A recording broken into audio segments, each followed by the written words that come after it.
I'll guide you through how to make templates Obsidian. If you find this helpful, don't forget to like and subscribe. Open Obsidian.md in your browser to access the official website. Once you are there, download the Obsidian application and complete the setup process to install it on your device.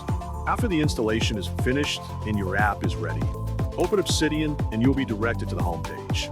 Start by clicking the New Folder button to add a new folder and name the folder as you wish.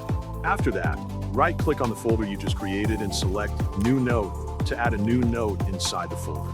Write down whatever content you need in the note before converting it into a template. Now, go to the settings, search for the templates option, and then click it.